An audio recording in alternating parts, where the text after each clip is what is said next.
Let me just get started, and this is not going to be a long press conference at all. All right. Thank you so very much. I've had the opportunity, of course, to be here today with Brock Long, who is the top administrator from FEMA. Brock, I want to thank him for being here. Of course, we have Congresswoman Sheila Jackson-Lee of the 18th Congressional District.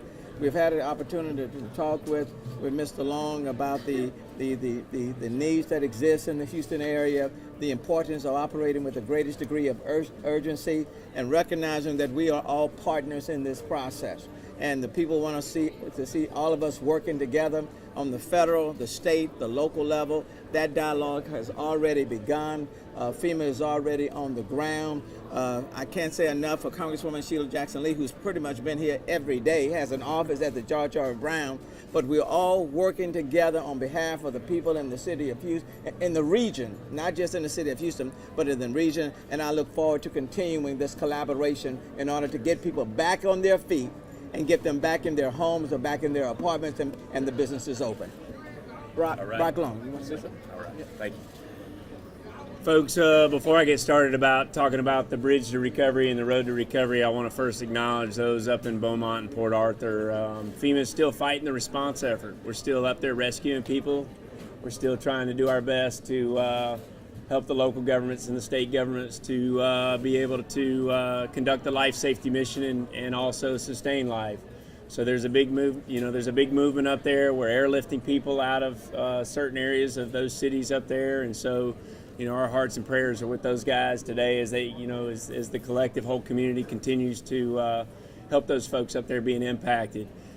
Today, the meeting with the mayor and the good congresswoman here is incredibly productive, and what it's about is that this is not FEMA's recovery.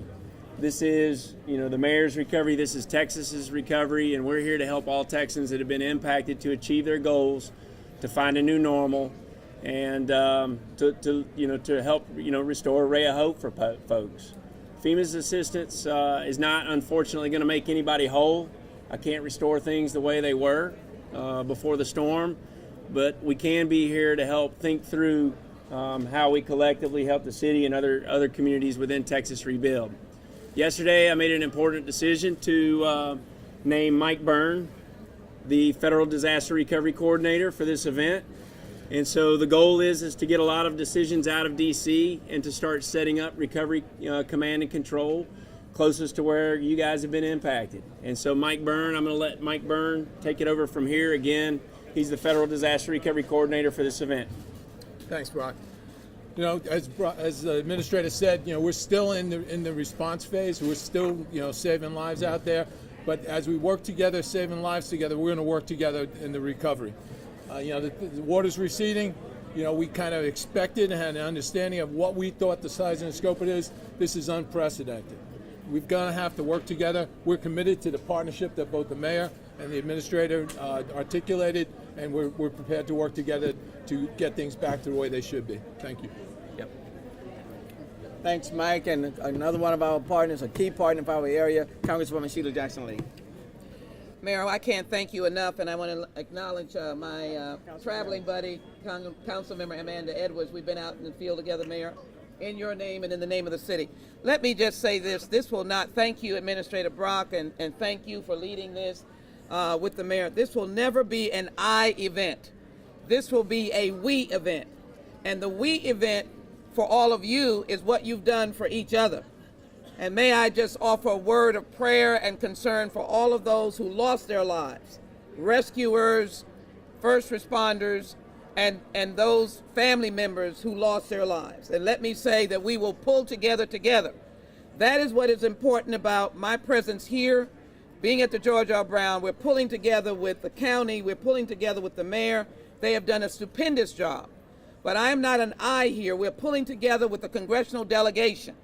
All of my colleagues who've been in their districts, not near here, but out where their constituents have been, as I stand here, I stand there for them, because we're making a commitment together to get this funding. I believe the dollars, and the administrator can't speak of money, but he can speak of numbers. And he's made a sacrifice for us. He has called in others that are scattered across the nation. I want to thank you for your sacrifice. People are already doing things, meaning FEMA. And he realizes it's a catastrophic event, and I've got to get him money. The members of Congress, the wees, have to get him money. And as the Vice President and the President have come, when they see, Mayor, what you have stood up here, what the county judge has stood up, what we're doing in the state, my challenge to them is sign the bill in a bipartisan way. Let me speak for my leadership because they're not here. The Speaker and the leadership on both sides of the aisle have called and said they are ready.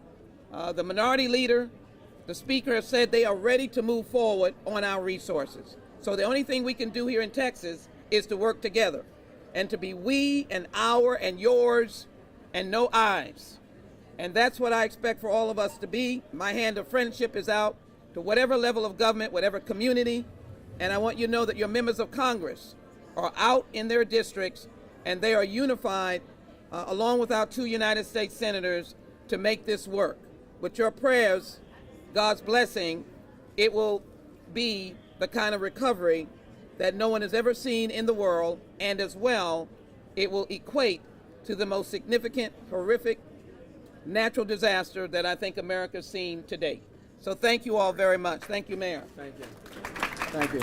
Look, let me just underscore, we've had a very productive meeting. I want to thank Brock Long, the top administrator for FEMA, for flying in to visit with us today.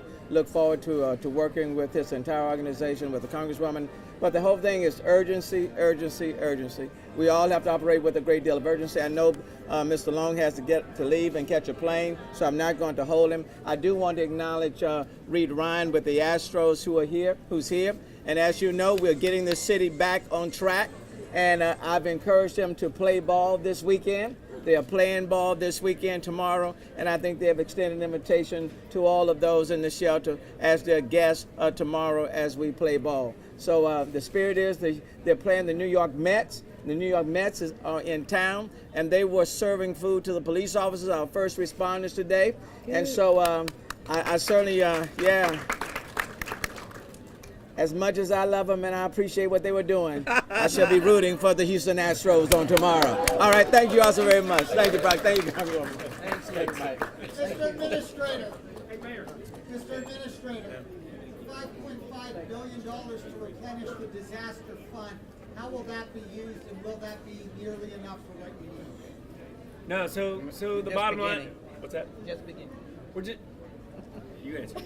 We're just beginning. No, it's not. That is a just beginning. We've got to get a disaster fund and an emergency supplemental. How will it be used? Specifically.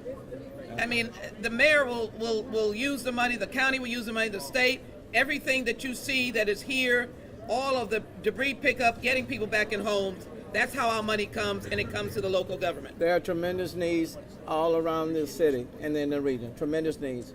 We've got people in homes that have been badly damaged, need to be rehabbed or totally rebuilt. We have people who live in apartments, and they need to get back into those apartments or find housing. There are people who are renters, and we need to make sure that they provide a transition. There are senior citizens and people that are disabled, low-income individuals. We need to make sure that we fill in the gap so that no one is left behind.